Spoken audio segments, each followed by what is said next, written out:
zinamstahiki Mwenyezi Mungu, rehema na amani anastahiki mtume wetu Muhammad sallallahu alayhi wa alihi wasallam, na radhi za Mwenyezi Mungu wanastahiki masahaba, na mimi na nyinyi tumche Mwenyezi Mungu.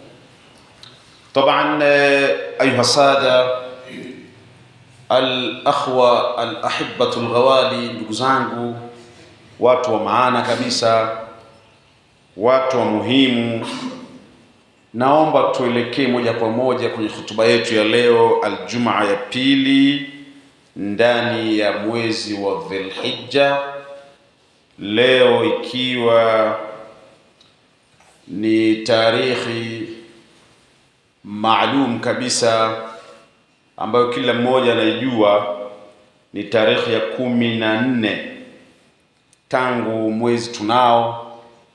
Alhamdulillah rabbil alamin, tarehe ya 14-15, na ni Jumatatu tu tulikuwa na hutuba ambayo si kawaida. Mara nyingi hutuba zetu za mimbari zinakuja ndani ya Aljumaa mpaka Aljumaa nyingine, na wakati fulani huwa tunapata waadhi ama darasa kwenye miswiba, kwenye harusi, kwenye aqiqa, kwenye makangamano ya Kiislamu, na baadhi ya durus katika misikiti na darsa zingine. Lakini ala sabili al-agab, kwa ajabu kabisa, Jumatatu asubuhi tulipata hutuba, kuntu hutuba mujarrab. Nini ilisababisha? Sote tunajua kwamba ilikuwa ni siku Waislamu takriban 1.5 milioni walikuwa wanakamilisha nguzo ya 5 miongoni mwa nguzo 5 za Uislamu, baada ya shahada, ya kusimamisha swala 5, kutoa zaka na kufunga Ramadhan, na hatimaye hao 1.5 milioni walikwenda kufanya ziara ya kiibada katika mji mtukufu wa Makka na viunga vyake. Kwa hivyo walipokamilisha ibada hii, sisi na wao tukaungana kwenye siku maalumu kabisa ambao sisi tulipata hutuba huku na wao wakapata hutuba zao, lakini zikiangazia dunia na ulimwengu. Na hatimaye leo na hata jana na hasa leo, baadhi ya misafara wameanza kurudi kutoka Makka wanakwenda Madina, na wale ambao walianzia Madina wakaenda kufanya haji Makka sasa wanarudi majumbani kwao. Allahumma ij'alhum min al-maghfurina wal-maqbulina fi ta'atihim ma'a ta'atina ilayk. Allahumma ij'alhum min al-maqbulina bihajjihim al-mabrur, nahsabuhum 'indaka Allahumma min as-salihin, fala tahrimna غفرانهم وغفراننا الذي استغفروا لنا وهم في عرفات. Mwenyezi Mungu, tunakuomba ndugu zetu hawa wanapoanza kurudi, warudi wakiwa wamekubaliwa ibada zao, wakiwa ni watu wema, wakiwa ni watu wa mfano kwenye jamii, wakiwa ni watu ambao wanajibiwa dua zao, lakini ukubali msamaha wao waliomba wao wenyewe na wakatuombea sisi katika viwanja vya Arafa. Sisi dhana yetu, nahsabuhum indaka Allahumma min as-salihin wa min al-muttaqin wa min al-maqbulin. Sisi tunadhania kabisa hawa watu kwako Mwenyezi Mungu ni watu wema, ni watu wacha Mungu, na wamepokelewa vizuri sana toa yao, na sisi tukubali toa yetu. Allahumma amin. Mabwana, watu hao watakaporudi watakuja na sifa, wanastahiki sifa. Tutawapongeza, wanastahiki pongezi. Tutawaomba watombe dua, na hiyo ni sehemu ya haki yetu sisi kwao. Tuliwatuma wakatuombea dua na wakirudi watatuombea dua, na kuna baadhi ya riwaya zinasema dua zao zinajibiwa zaidi ya siku 40. Inshallah Mwenyezi Mungu, tukisikia mahujaji wamerudi tusiingize zile fitina zetu. Tunajuana jamani. Itakuwa kwa nenda hija bwana wewe, hija siku hizi kuna hija. Siku hizi shekhi kuna hija bwana wewe. Hija zilikuwa zamani bwana. Yaani mtu amekwenda haji, amerudi, badala umpokee, ukaombe dua, ukanywa maji ya Zamzam, ukafanyaje? Wewe unarudisha mambo yenu tena yale ya maugomvi mliokuwa nayo kwamba kwanza ameenda kwa mali yenyewe ya dhulma. Nani asemjua? Yule bwana shekhe na hivi na hivi na hivi. Yule bwana kwanza nasikia huko Maka kwenyewe akufika. Unajua kuna watu wengine wao shekhe huyu. Yani mtu unataja mambo ambayo wallahi ukiambiwa hata siku 10 nzima tuletee ushahidi, wakupe na mwezi, hata waongeze na mwaka, huna ushahidi wote. Kwa hiyo tuache hayo, tuwapokee vizuri. Baadhi siku moja nilipokuwa Madina, nilipata bahati ya kuongea na kupata urafiki na mtu mmoja kutoka Indonesia. Anatoka Jakarta. Katika mazungumzo yetu tukapeana zile wanaita tukabadilishana namba za simu, kwa sababu WhatsApp unajua bwana, WhatsApp unaongea na mtu popote duniani. Lakini tukapeana na zile Facebook, zile ni zetu, linki zetu za Facebook. Kwa hiyo tunawasiliana mpaka leo, tunatumia na picha Juma Karimu sio nini. Kiingereza of course akipandi sana, lakini zile za how are you na nini unatuma kidogo. Na kama ukishindwa unamuuliza mtu anataka nimwandikie hivi na hivi, anasemaje, anakuambia andika hivi. Unamtumia yeye ajui kama umeomba huko. Na yeye kule anatuma, alimradi tunawasiliana.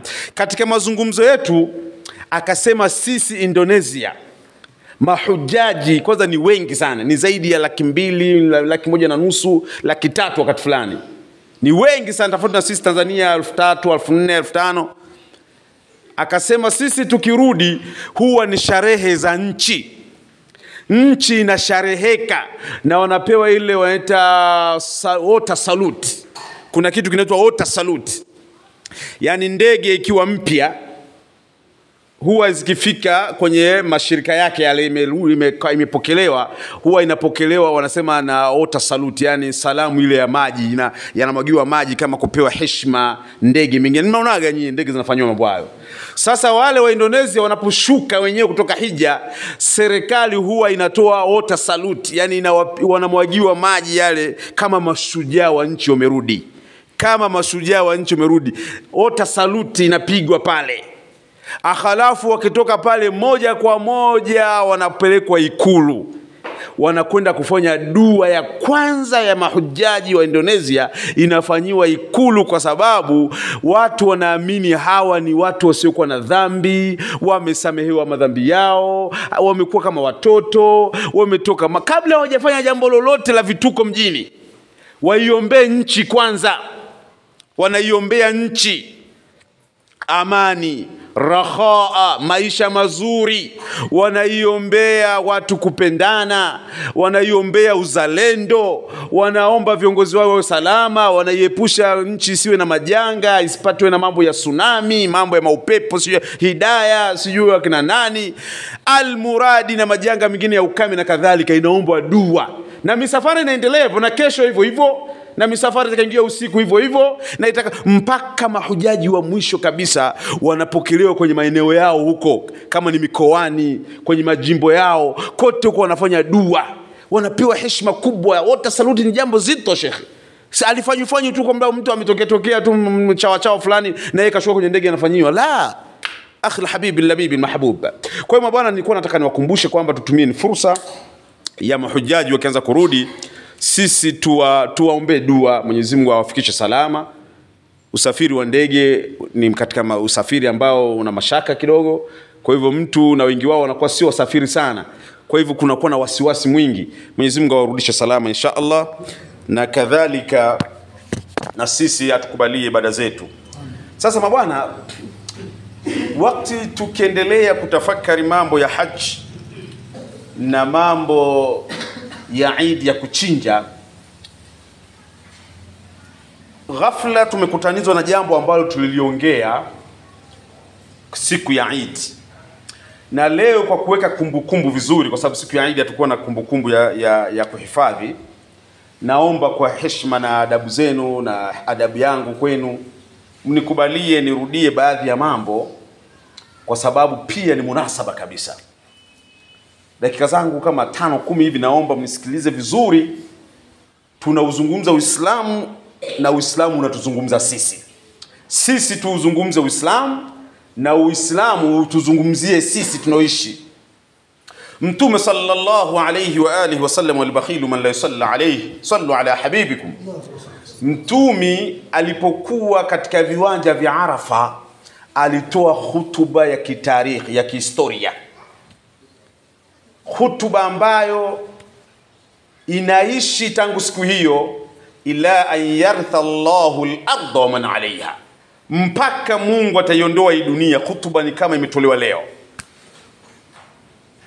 Mtume huyo akatoa hutuba nyingine yaumun nahr, akatoa siku ile ya kuchinja. Kwa hiyo mtume alitoa hutuba mbili maalum kabisa, na wanasema baadhi yao aliendelea kutoa hutuba vingine vifupi katika zile ayami tashriq, yale masiku ya kukausha nyama.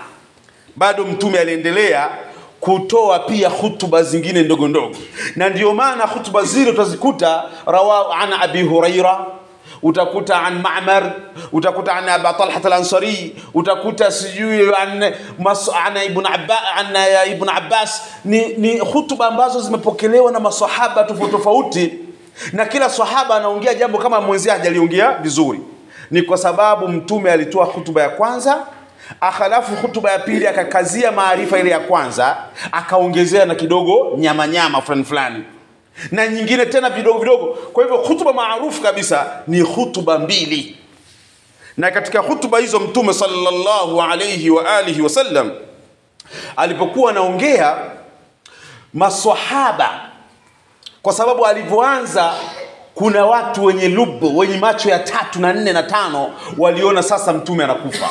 Walianza kulia, akiwemo Abubakar as-Siddiq, kwa sababu mtume alisema wallahi la'alli la alqakum ba'da ami hadha, mabwana mimi na nyinyi inawezekana tusikutane tena baada ya mwaka huu. Hapa ndio tumekutana wengi, watu mtarudi majumbani kwenu, mtarudi mikoani kwenu, mtarudi kwenye nchi zenu, na wale watu wa Madina wachache ndio tutarudi pamoja. Kwa hiyo wengi wenu ili kukutana tena ni mpaka mwaka ujao, na mimi la'alli la alqakum ba'da ami hadha, mimi inawezekana tusikutane tena mwakani. Kwa hivyo mtume baada ya kusema hivyo, Abubakar as-Siddiq akaanza kulia. Wakasema unalia nini kipindi mtume anatoa hutuba nzuri na nini? Wakasema hii hutuba sio tu ni nzuri, ina dalili ya kwamba mtume inawezekana akawa anaondoka duniani. Kwa hivyo leo ni yaumul farh wal huzn, ni siku ya furaha, lakini wakati huo ni siku ya huzuni. Yaumul farh wal alam, ni siku ya furaha na maumivu. Tunafurahi kwa sababu dini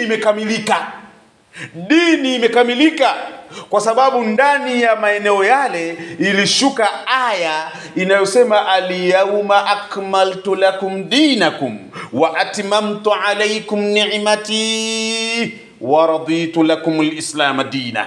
Leo dini imekamilika na neema imetimia, na Uislamu sasa ndio mfumo wenu wa maisha. Mkaishi mkiwa Waislamu, mkale mkiwa Waislamu, muowe kwa Uislamu, mlime kwa taratibu za elimu ya Kiislamu, mkatawale kwa Uislamu, mkaishi na jamii Kiislamu, mkalee watoto Kiislamu.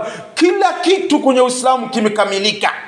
Mkihitaji malezi mtayapata, mkitaka ndoa mtapata maelekezo yake, mkitaka kutawala mtapata, mkitaka uchumi mtapata, afya mtapata, mkitaka sijui kutibiwa mtapata, mkitaka kilimo, mkitaka uchumi, chochote mtachokitaka ndani ya Uislamu mtakipata. Waraditu lakumul islam dina. Na pahala pengine Mungu akasema wa man yabtaghi ghayra al-islam dina falan yuqbala minhu wa huwa fil akhirati min al-khasirin. Atakayefuata Uislamu dini nyingine si kwa Uislamu hatofika salama kwa Mwenyezi Mungu. Mungu akawa amemaliza. Kwa hiyo ikawa ni dini imekamilika, ikawa ni furaha, lakini ishara inaonyesha mtume anaondoka duniani. Abu Bakr Siddiq radhiyallahu anhu wa ardahu akalia sana. Miongoni mwa wale mtume aliyosema, alisema sallallahu alayhi wa alihi wasallam, inna dima'akum wa amwalakum wa a'radakum alaykum haram ka hurmati yawmikum hadha fi baladikum hadha fi shaharikum hadha. Mabwana, nataka kusema jambo. Mtume anatangaza dunia miaka 1400 na ushe iliyopita. Anasema damu ya mtu ni haramun kumwagika kwa namna yoyote. Ni haramu kuua mtu, ni haramu kumkata mtu bila sababu, kumpotezea uhai mtu ni haramun. Ni jambo zito kama uzito wa siku ile ya Lailatul Yawm Nahar, au uzito wa mji mtukufu wa Makka, au uzito wa mwezi huu tulionao. Utukufu wa vitu hivi, utukufu wake ni kama utukufu wa damu ya mtu, mali za mtu na heshima za watu. Kwa hiyo mtume alikuwa anazungumzia haki ya kuishi, haki za kuishi, haki ya uhai, haki za binadamu. Namba moja, haki za binadamu zipo nyingi sana, lakini namba moja duniani kote ni kwanza mtu awepo, mtu aishi. Uchumi utampata akiwa anaishi, sijui heshima ataipata akiwa yupo hai, madaraka atayapata akiwa yuko hai, utamtawala mtu akiwa yuko hai, utaomba mtu kitu kwake akiwa hai, atakupa akiwa hai. Yani vitu vyote vitaanzia kwanza awe hai kwanza, mambo mengine yote ndio yatafuatia. Kwa hiyo mtume sallallahu alayhi wasallama alikuwa anazungumzia uhai. Sasa basi tunashuhudia mada hii ya mtume, wamejiingiza watu baada ya vita ya pili ya dunia, wamejiingiza watu kwenye vita ya pili ya dunia na kuendelea. Wakaanza Umoja wa Mataifa kuandaa taasisi kubwa inayoitwa haki za binadamu duniani. Wanasema nini? Human Rights Watch sijui. Yani taasisi inayochunga haki za binadamu. Na wakaweka siku maalum tarehe 20 Disemba ndiyo siku ya haki za binadamu duniani, haki za watu duniani. Tunakubali jambo zuri, walakin al-islamu sabaq. Tunasema safi kabisa, lakini Uislamu ndiyo wa kwanza, ndiyo mshindi wa jambo hilo. Wamejaribu kuchukua vihaki wakaviweka pale, lakini bado hawajazama kama alivyosema mtume sallallahu alayhi wa alihi wasallam. Kwa sababu kumekuwa na haki kwa baadhi ya watu hawana haki. Ima wanaweza wakabaguliwa kwa dini yao, ama kwa taifa, ama kwa rangi, ama kwa jinsia, ama kwa... Na Umoja wa Mataifa unayaona mambo. Watu wale wa Palestina na Gaza haswa, wanauawa watoto, wanawake wanabakwa, watu wanavunjiwa majumba, watu wanakosa afya, watu hawana chakula. Lakini Umoja wa Mataifa wasema Wilayatul Muttahida imekaa kimya, Sheikh. Al-Umamul Muttahida, Umoja wa Mataifa umekaa kimya, na hata kama wakisema kwa uoga kwa sababu ndio wenyewe wanahusika pia na mambo yale. Kwa hiyo haki haihitaji vizuri, hasa tuache huko. Mabwana, ninachotaka kuambia ni kwamba wakati mtume na Uislamu unaongelea haki ya kuishi, fujiina ya jamaa wa nal'an ala hadhihi alfisqa. Ghafla tumekutanizwa na jambo la huzuni, jambo la hovyo, na sisi kama msikiti wa Relo Tabora tunalaani jambo hili. Nalo ni la kukatizwa uhai wa binti mdogo kabisa, binti wa miaka 2, albino, anaitwa Asimwe Novat. Asimwe binti Novat. Binti huyu huko wapi? Huko Kagera, mkoa wa Kagera. siku takriban 21 zilizopita, mama yake mzazi, tena ndio mtoto wake wa kwanza, amenyang'anywa mtoto mdogo maskini wa miaka 2.5, wilaya ya Muleba. Akhalafu watu wamekwenda kumuua yule mtoto, wamemuua kikatili, wamemkatakata viungo na wakaanza kuvifanyia biashara katika maeneo mbalimbali mpaka kule Misenye. Misenye ni mpakani kabisa na Uganda kule. Wakaja wameenda mwisho mpaka serikali juzi imetangaza kwamba wameshikwa watu 9 kwenye kijiji kimoja kinaitwa Nyakahama. Kibaya zaidi mabwana, wakati Mtume sallallahu alayhi wa alihi wasallam anazungumzia haki ya kuishi miaka 1000 iliyopita na 400, watu wanaohusika na mambo haya ati anakutwa ni baba mzazi wa yule binti, huyo Novat mwenyewe, maki binti anaitwa Asimwe Novat. Huyo Novat mwenyewe ni katika watuhumiwa wa mwanzo kabisa walioshikwa kwenye tukio hili. Lakini pia cha kusikitisha, kuna mtu anaitwa Paroko naye katika watuhumiwa 9 yumo. Na hapa tunaposema Paroko hatuzungumzii imani ya watu au dini za watu, tunamzungumzia mtu, kwa sababu kwenye imani hizi kuna watu aina nyingi. Imani iko salama kabisa, tatizo ni mtu. Hata kwenye kabila linaweza kuwa na wezi, lakini huwezi kusema kabila lazima wezi. Huwezi ukasema kabila lote malaya, huwezi kusema kabila lote sijui wachoyo. Haisio hivyo, huwa tunakosea tu kusema mambo. Amekutwa na yeye, hatutuhumu dini, anatuhumiwa mtu lakini mwenye cheo fulani. Kama angekuwa ni shekhe, sio Uislamu, angetuhumiwa ni mtu fulani shekhe. Inasikitisha kwa kweli, kwa mtu kama shekhe, labda ustadhi, muallimu, imamu, au labda huyo sijui paroko na watu wa mfano wao katika dini, katika vyeo vile, naye kukutwa kwenye jambo ambalo wallahi laisa maaqul, yani ghaira maaqul, yani jambo ambalo ukipiga picha ukasema hivi ameuawa yule binti mdogo Asimwe binti Novat, kwa lipi haswa? Kwa ushahidi gani kwamba mtu akiwa albino, kwa uganga gani na kwa tiba gani? Watu wote wanaweza wakiulizwa hawawezi kuthibitisha kwamba viungo vya albino vina msaada wa mafanikio katika maisha ya mtu, ima ya biashara, ya utajiri, ya siasa, kushinda uchaguzi, sijui kwa kwenye madaraka, sijui kufanyaje. Yani hakuna mtu anaweza hata kwa 1% kwamba bana hili ni kweli linatokea hili. Halipo. Yule ni mtu kama watu wengine. Mtume sallallahu alayhi wasallam kwenye hijjatul wadaa anasema inna dima'akum wa amwalakum wa a'radakum haramu alaykum ka hurmati yawmikum hadha fi baladikum hadha fi shahrikum hadha ma akrama wama a'zama wama arham wallahi rawa jidda. Mtume anayaona mambo ya watu watakapokuja kuishi, watauana kwa kusingizia mafanikio, kwa kusingizia utajiri, kwa kusingizia vyeo, kwa kusingizia mambo mbalimbali yasiyokuwa. Mtume anasema ni haramu mtu kuuawa, ni haramu mtu kumuua mtu mwingine, ni kama mtu kuvunja.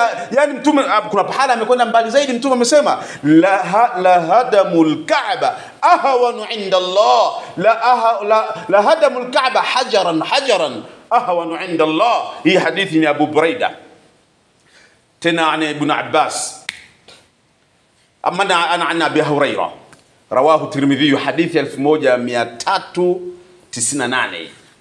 Anasema Mtume sallallahu alayhi wasallam, kuvunjwa al-Kaaba jiwe kwa jiwe, yani mtu afika na mongonyoa al-Kaaba, unavunja jiwe la kwanza, jiwe la pili, wanatoa mpaka yote pakasawazika pale. Hilo ni bora, ni jepesi kwa Mwenyezi Mungu kuliko mtu kuuawa, kuliko mtu kufa.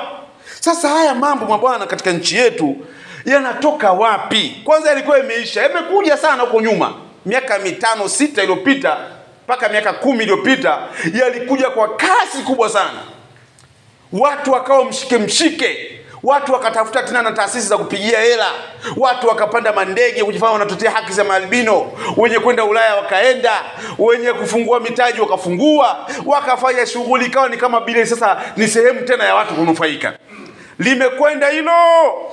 Tena wanasema wenyewe ikikaribia uchaguzi katika nchi yetu huwa ndio haya mambo yanavurumuka tena, kwamba kuna watu wanasiasa au watu sijui watu wenye madaraka wanatumia viungo hivyo kufanikishia mambo yao, ima kurudi madarakani ama kushinda chaguzi. Na kwenye nchi yetu ukianza kuzungumza hivyo unaanza kugundua kwamba ni watawala ndio maana yake. Maana tu waweza. Ukishasema kwamba wanasiasa wamekaribia kuingia kwenye uchaguzi, wanataka kushinda. Sisi nchi yetu tunajua wanasiasa ni watu gani? Tunawajua kuanzia mwenyekiti wa kijiji mpaka juu tunawajua. Sasa kama wao ndio watuhumiwa, kwa nini wasitoke hadharani wakaonesha juhudi zote za kulikemea hili jambo na kuziba mianya yote? Kwa sababu utamshika mganga wa kienyeji sawa, utamshika paroko sawa, utamshika baba mzazi sawa, lakini biashara bado inafanyika kwa sababu kuna watu wananunua hiyo vitu na wako ndio kwenye maamuzi, ndio wapo pale juu kwenye maamuzi. Kwa hiyo litaendaenda litafunikwa mwana haramu apite na nini, jambo litakwisha. Watu wanauawa bwana, mtoto mdogo na ana ambitions zake, wazazi wake wana ndoto naye, wana matarajio, miaka 2.5 mtu anakufa, anauawa kikatili. Watu wamekutwa wamefungasha vile viungo vyake kwenye mifuko ya rambo, wanauza kama mtu anauza ugoro au anauza sijui pakiti gani, labda vibiriti au nini. Yani biashara kabisa ya kawaida. Mtu kweli kwenye nchi hii. Wallahi nchi inakufa kwa ujinga. Ndio maana wasomi wanasema hivi, laisa liyatim man mata waliduhu, innama liyatim man faqada alilma waladab. Ya jamaa isma'u wa'u, laisa liyatima ya jamaa man mata waliduhu, innama liyatim ya jamaa man faqada alilma waladab. Yatima sio mtu aliyefiwa na baba tu na mama, kwamba huyu yatima kana nini kafiwa baba na mama. Huyo sio yatima wa kweli. Yatima kweli kweli ni yule ambaye hana elimu na hana maadili, hana tabia njema. Huyo ndio yatima shekhe wangu. Yani mtu ukikosa elimu shekhe, wewe ndio yatima. Shekhe, hivi mali nchi Mungu alivyoijalia mali hivi ilivyojaliwa, nchi imejaliwa mali za kila aina. Yani mtu umeshindwa kuona madini yako wapi, uvuvi uko wapi, kilimo kiko wapi, umeshindwa misitu iko wapi, ufugaji, biashara, sijui bandari, mambo chungu. Umeona ukamuue umuue albino. Yani albino ndio abisababisha upate hela. Kipindi hela zinajulikana zinatafutwa wapi? Na hii pia mabwana, namalizia hotuba yangu, inasababishwa na taarifa zisiokuwa rasmi zinazosambaa kwenye nchi yetu kupitia social media au wasailul a'lam ama wasailul mujtama. Hizi mawasiliano haya kijamii, haya vyombo vya habari hivi ambavyo hivi tunaita nini hizi TV, mahojiano, waandishi habari sijui wanasajili sijui kitivi gani, hawa nao wana mchango kwenye mambo kama haya. Kwa sababu kuna watu wanakwenda kuhojiwa, mtu anahojiwa, dada au mwanaume ama mzee ama mtu fulani, anaonesha jumba lake kubwa, anaonesha gari la kifahari la milioni 200-300, alafu anasema mimi hili nimelipata kwa sababu nina nyoka ndani, huyo nyoka mimi ndio ananipa huu utajiri. Mimi nina nyoka wangu, ngoja nikakuletee. Basi alimradi mtu anasema mimi nimepata hizi mali, nina majini, mimi nimeachukua sehemu fulani Bagamoyo, nimeachukua sehemu fulani sijui Mpanda, nimeachukua Sumbawanga, nimeachukua sijui uko Wakinga, uko wapi panaitwa uko Makete. Mimi utajiri wangu bwana. Yani watu wanawatamanisha watu wengine kwamba utajiri una behind the scene, man. You know? Yani watu wanawaandalia mazingira watu waamini utajiri unaweza ukapatikana, kuna njia zingine. Alafu vyombo vinavyohoji haya serikali inavijua, serikali yenyewe inashiriki, sio nisemaje, kwa sababu wanawaaminisha watu ama kwenye manyumba ya ibada kwamba kuna maombi ya mtu kwa tajiri. Mtu anasimama kabisa, kiongozi juu wa imani au ya dini, anasema mimi nasema ninagawa tajiri, anagawa tu, anapokea eti. Sasa mtu anawaaminisha kweli watu na mimi, Anawaaminisha mtu na watu wamekaa kwenye television, amelipia Channel 10, sijui Star TV, sijui Wasafi, sijui Wachafu, na Clouds, TV yote imeweka vipindi. Mtu anagawa utajiri kwenye nyumba ya ibada kwa kuambia watu, chukua utajiri. Watu sifanye hivi. Mambo ya kweli ndio utajiri unakuwa hivyo kweli? Hawa wakiambiwa albino anasababisha utajiri, atashindwa kuchukua mtu hivi? Kwa sababu si imani. Kama ameamini kuna mtu anaweza kumgawia utajiri kwenye nyumba yake ya ibada kwa kumwambia chukua utajiri, anauchukua anafanya. Yaani mtu kabisa anafanya hivi eti anakumbatia. Huyu wa hivi, wa imani hizi, akiambiwa albino ukimuua unakuwa tajiri, atashindwa huyu? Kwa sababu hii ni imani na hii hapa ni imani pia. Hasa watu wakiachiwa wanaendelea kufanya mambo yao hadharani, wanatangaza, na kweli baadaye mtu labda anaonekana ana gari fulani, ana jumba fulani, anaonekana ana biashara fulani, mara anaonekana yuko Ulaya, yuko Dubai, yuko wapi. Watu wanaanza kutafakari labda kweli, labda kweli. Kwa hiyo maalbino wanauawa na baadhi ya wazee na watu wengine kwa sababu nchi imeandaa watu wa hovyo hovyo, imewaachia wanafanya mambo ya hovyo. Mtu anahojiwa anasema yeye utajiri wake ni wa nyoka. Tena mwanamke anasema huyu nyoka ananiingilia, tunafanya naye mapenzi, si nini, alafu inabakia hivi kweli? Hiyo ni imani. Ndio zikiendelea 4, 5, 6, 7, 10, hatimaye utakuta kama ni mkoa mzima, ni eneo zima, nchi nzima. Sisi tunakuja, Mwenyezi Mungu ameni. Ndio maana nchi kuwa na mali tu yenyewe na uchumi na rasilimali bado haitoshi, inahitaji na akili na elimu. Ndio maana sisi wengi wetu kwa Afrika vitu viko vingi, mali ziko nyingi, mali asili ziko nyingi, sio mali ghafi, lakini bado ni maskini kwa sababu hatutumia elimu. Hatuna ile wanasema wenyewe kwamba argument. Yani mambo ya kuhoji, mambo ya kutafakari, mambo ya kufikiria, mambo ya kujiuliza nini. Hatuna. Unasubiri tu mtu akwambie kirahisi kwamba ukiua albino unakuwa tajiri. Mtume sallallahu alayhi wa alihi wasallam anakataza miaka 1400 iliyopita. Anasema inna dima'akum haram. Jamani, kuuana ni haramu. Hauwezi mtu kufanikiwa kwa kumuua mtu. Haiwezekani ukafanikiwa duniani. La fi dunya wala fil ukhri, hupati duniani na kwa Mungu adhabun alim. Mtume anasema sallallahu alayhi wasallam, law anna ahla as-samaa wa ahla al-ardi ishtaraku, Mungu atawaingiza moto wa jahannam wal-iyadhu billah. Mungu hatojali hata kama dunia nzima iue mtu kwa makusudi kwamba kuna kitu watapata, kuna maslaha watapata, lakini bila haki. Mungu anasema yuko tayari dunia nzima awaingize motoni, peponi pabakevo hivyo kama magofu, kuliko watu kuwa mtu. Jambo la kuwa limekatazwa kabisa na Mtume sallallahu alaihi wasallam. Kwa hiyo bwana, hotuba yangu ukiacha kwamba siku ya Eid tuligusia, leo nimeleta rasmi kwa tukio la binti mdogo wa miaka 2.5 Asimwe binti Novat. Ameuawa huko maskini. Leo ni siku ya 21. Kweli serikali itawashika na nini, lakini ile jambo limo mitaani mwetu, limo kwenye jamii zetu, tunalo. Ni sisi wenyewe washiriki, baba mzazi ndio ameshiriki. Sasa kama mtoto anauawa na mchoro wa baba yake ndio anachora mchoro, muende pale saa 4, mkifika pale saa 12 mtamkuta mama, atakuwa mama yake yuko peke yake, wa pale nyumbani huwa hakuna watu muda huo. Mkifika pale mgongi mlango, akitoka mara nyingi mtoto wake anamuweka chini, alafu anachora mchoro wote, alafu majitu yanakwenda pale ngongo yanagonga. Alafu baadaye anatoka vile natokea, wanamchukua mtoto wanakwenda kumuua. Akhalafu wanaanza kutafuta kama vile sasa wateja. Kwa hiyo hata biashara yenyewe ilikuwa kama vile ni biashara bubu. Maki bado hawajajua wapeleke wapi, mpaka wameshikwa. Alhamdulillah rabbil alamin. Bwana, hotuba yangu ya leo inahusu haki za kuishi.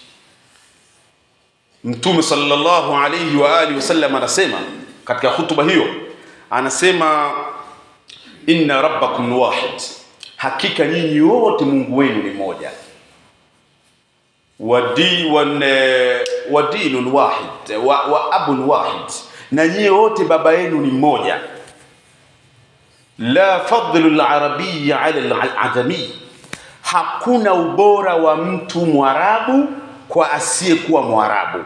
Wala al-abyad ala al-aswad, wala hakuna ubora wa mtu mweupe kwa mweusi.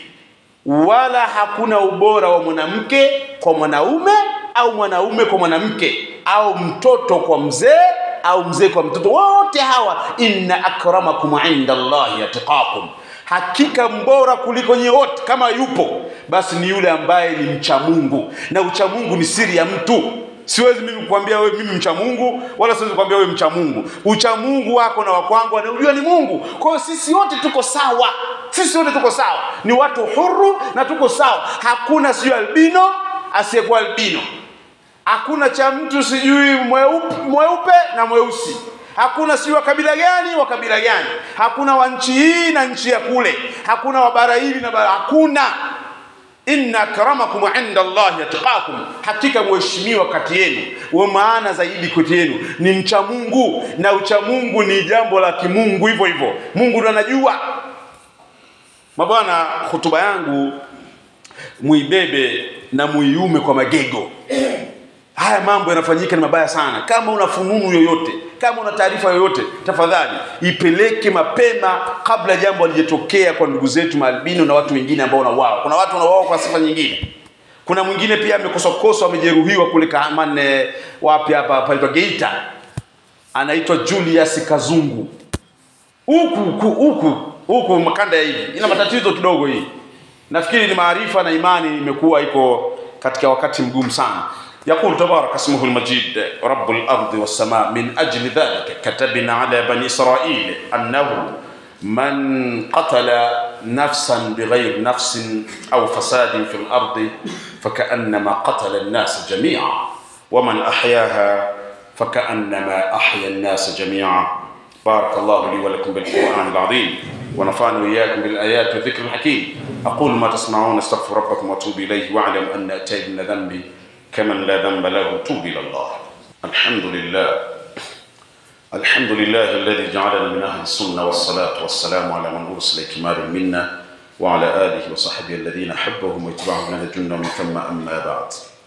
ومني خطبة يمتوم صلى الله عليه وآله وسلم haikuwa jambo lolote unalofikiria isipokuwa lilizungumzwa, na ima la kheri ama la shari tulikatazwa, la kheri tukaambiwa. Maneno mazuri ya mtume yalienda paka yakasema hakika heshima zenu ni jambo kubwa sana, asitokee mtu wa kuvunja heshima ya mtu. Heshima ni brand. Siku hizi lugha nyepesi wanatumia brand.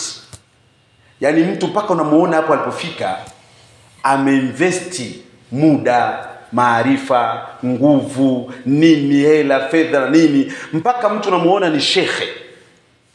Amepitia mwingi, amepigwa, amenyanyasika, amekesha, ametumia gharama kujilipia maada, wasikia sana kanywa makombe. Shekhe una mambo mpaka na makombe, mtu unakunywa kombe la hifdhi. Ukisomeshwa vitu vinaruka, ukiambiwa hivi kitu vinaruka, unaenda kwa shehe nafanyaje? Shehe anamwambia bwana kunywa na hii hapa. Unaandikiwa kombe, unaenda kuweka, unakunywa. Hivi vitu vikisema wa minan nas ma yaqul vika. Kwa hiyo unapomwona paka shekhe anatokea hapo, sio tu by the way by chance, sio tu kwamba ni kwa bahati nasibu. Kuna investment imefanywa na wazazi na watu na nini. Sasa wewe unakuja kumchafua ghafla tu brand yake. Ameinvest, wewe unasema tu bwana kwani shehe yule malaya, mtu wa mademu yule. Sheikh unamchafua mtu wa mademu. Wapi umepata habari hizi? Unasema kwani sheikh yule mchawi tu yule tu mlaji tu, hawa ndio wanakula na sana. Yaani una mtu ametumia kujibrandi miaka 40. Wewe kidudu mtu unakuja kusema tu maneno ya haraka.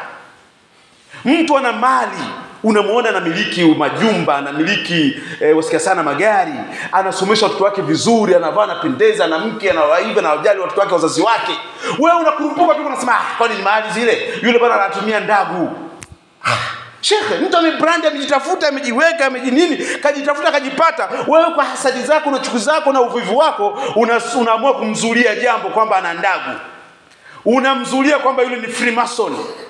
Yaani ishaonekana mtu akifanikiwa kwa cheo au akifanikiwa kwa mali au akifanikiwa kwa umaarufu, watu hawakubali kwamba amejiwekeza, ana juhudi, atusifiwe, atiwe moyo. Badala yake watu wanamzulia jambo ili adharaulike, ili watu wamuone hafai, ili mtu aonekane kwamba sio. Kwa hiyo watu wanachafuana. Mtume sallallahu alayhi wa alihi wasallam amelikataza miaka 1400 iliyopita jambo la kuharibiana brand, heshima za watu. Mtu amelima, amefanya mambo mengi miaka 4 mfululizo, kaja katokezea mafanikio, unasema kabumtunge nini limeita ndagu sijui kamuua sio nani yake fanyaje. Yani hapana shekhe, mbona rahisi sana kama ingekuwa ndio hivyo. Huo Freemason kama ndio hivyo, yani na maana hakuna utajiri duniani wa halali. Hakuna mtu mamlaka mtu anayapata kihalali. Hakuna mtu anapata vitu kwa juhudi. Kwa nini? Na Mungu akatia taufiki na baraka zake. Badala yake imekuwa kila mtu akitoke, mpaka hata wanamuziki sijui wacheza mipira, wana siasa, akifanikiwa watu wanasema ana Freemason. Ana nini hiyo kisio nini? Ana uchawi nyuma yake, amedhulumu, amefanya. Watu hatupo tayari kuwapa watu heshima zao, kuwapa watu hadhi zao. Kama ni shekhe mkubali tu, ameshakuzidi. Hata tufanye kwamba ndio hivyo sasa ana mademu ndio anakuwa sio shekhe. Kwani wapi imeandikwa kwamba shekhe ni malaika? Kwamba mtu akishakuwa shekhe basi yeye mademu sijui kula nini, yani yeye tu peke yake ndio inakuwa haramu. Kama ni haramu ni kwa wote, hata wewe mademu wote tu shekhe. Yani haiwezi kawa kwa huku afu kule kwako ikawa halali. Kote ni haramu. Kama ni nini yoni sijui ni mnaza mdagu, kote ni haramu. Uwe maskini umefanya ni katani ni haramu, uwe amefanya mikubali. Hakuna mtu ambaye anakuwa ni salama kwa sababu mwenzie tu amemzidi basi anaanza kumsema vibaya yule. Kwa hiyo Uislamu bwana Mtume sallallahu alayhi wa alihi wasallam min Arafat wa min Mina, kutoka viwanja vya Mina na Arafa, Mtume anaitangazia dunia haki ya kuishi na haki za watu kuheshimiana. Watu tuheshimiane, tuachiane husuda, chuki. Usimchafue mtu kwa sababu amekuzidi. Juzi hapa nilisikia kuna mtu mmoja huko Dar es Salaam amedaiwa bilioni 5, sio bilioni 5 kwa sababu ya kumzushia mtu jambo ambalo anatakiwa litolee ushahidi kwamba lipo ama halipo. Sasa yeye unafanya kama vile porojo tu wale watu, lakini ule ndio Uislamu. Uislamu umekataza kumchafua mtu, umekataza kumshusha mtu, umekataza hata kama ni kweli tufanye ni kweli, bado Uislamu unakuambia mstiri, mfate, muelekeze, muambie acha bwana nini. Sio kurupuke tuje kwenye mavyombo vya habari au kwenye vijiwe vya watu na nini useme hapana. Hata kama ni kweli, la yuhibbu Allah al-jahra bis-su'i min al-qawli illa liman dhulma wa kana Allahu sami'an 'alima. Innal ladhina yu'dhuna al-mu'minina wal-mu'minati bighayri ma ihtasabu faqad ihtamalu buhtanan wa ithman mubina. Wale ambao wanawaudhi watu kwenye heshima zao, wanawashushia watu hadhi, wanawachafua bila kuwa na jambo la ukweli kana hilo, hana ushahidi, Mungu anasema faqad ihtamalu, wamejibebesha. Unajua kuna kubebeshwa na kujibebesha. Kubebeshwa unaweza kupewa kamzigo kadogo. Kubebeshwa ni ile zamani sisi kutoka vijijini, kama unatoka kisimani umebeba ndoo ina maji kama robo 3 hivi. Sasa ukitembea inakuwa kufanya hivi. Yaani inabidi ukaze kwa sababu kila ukitembea hivi kama vinataka kukupeleka na kurudisha, ile inaitwa ihtamalu buhtana. Yaani umejibebesha mzigo ambao unakuzidia na una hatari ya kukushinda ama kukuangusha. Yaani mtu umebeba mpaka kwamba unakwenda unafanya hivi. Mungu anasema watu wanaowazulia watu, wanawachafua watu, wanawaharibia watu heshima zao kwenye jamii ambazo watu wameshawapa nafasi ya kuamini na kuwatumikisha, yeye anakuja kuchafua ghafla. Huyo amebeba madhambi makubwa sana.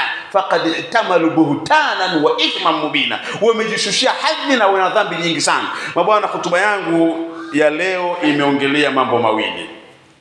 Haki ya kuishi, na kwenye nchi yetu ina mgogoro kwa kupitia albini waliouawa Asimwe binti Novat. Tumeiongea vizuri na kila mtu awe shahidi katika hili. Lakini heshima za watu, kuanzia mashehe, viongozi wa dini, watu wa mtaani, wazee, mtu mwanamke maskini anajitunza anaitwa malaya ghafla, lakini ukimwambia toa shahidi wa malaya yake mtu anasema wewe sio anavovaa. Shekhi kuvaa ndio imekuwa malaya tena? Tunamuona tu jinsi anavyojipitisha hapa.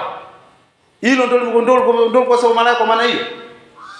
Sio unajua na kila siku jioni unaondoka kutoka jioni ndio imekuwa nini? Una ushahidi? Haya mambo tunayaongea sana mitaani. Yaani jambo la kawaida mtu kuitwa malaya, mwanamke, mabinti wa mke wa mtu kuitwa malaya, sijui wanafunzi gani. Tunajisemea kirahisi. Mtume anakataza. Hii hutuba ni kubwa nzito. Hebu tukaitafakari leo wakati tukiendelea siku ya 4 tangu tumefanya Eid. na hutuba ndo hizo. Basi tuendelee kujiangalia, kila mtu aone, je, tabia zangu mimi huwa napenda kuongelea mambo ya watu? Je, huwa na ushahidi? Je, nimetoa juhudi yote? Je, nimewastiri kweli watu na mapungufu? Je, badala ya kuyaongea nimewastiri au nimemfuata mwenyewe kumwambia? Je, mimi ya kwangu watu mbona wayaongei? Je, mbona watu wananistiri? Ukijiuliza hayo, utakuwa umeishi kwenye hutuba ya Mtume sallallahu alayhi wasallam. Na Mtume mwisho kabisa alisema, qad ballaghtu, hal ballaghtu, jamani mmenielewa, nimefikisha? Mtume anawaambia wale masahaba, wakasema bala ya Rasulullah. Mtume safi kabisa, tumeelewa. Mtume akasema, Allahumma fashhad, Allahumma fashhad, Allahumma fashhad bi annaka ballaghta. Mungu, wewe ndio shahidi wa mwisho, wewe ndio shahidi wa mwisho, mimi nimewafikishia waja wako. Usikum bi salati ala sahih tajil mi'raj. Inna Allaha wa malaikatahu yusalluna ala an-nabi ya ayyuhalladhina amanu sallu alayhi wa sallimu taslima. Allahumma salli wa sallim alayhi wa ala alihi wa ashabihi كما صليت وسلمت على إبراهيم وآل إبراهيم. اللهم بارك على محمد وآل محمد كما باركت على إبراهيم وآل إبراهيم في العالمين إنك حميد مجيد. اللهم اغفر المؤمنين والمؤمنات والمسلمين والمسلمات الأحياء منهم والأموات إنك قريب مجيب دعوات. ربنا آتنا في الدنيا حسنة وفي الآخرة حسنة وقنا عذاب النار. عباد الله، إن الله يأمر بالعدل والإحسان وإيتاء ذي القربى وينهى عن الفحشاء والمنكر والبغي يعظكم لعلكم تذكرون. قوموا إلى صلاتكم يرحمكم الله.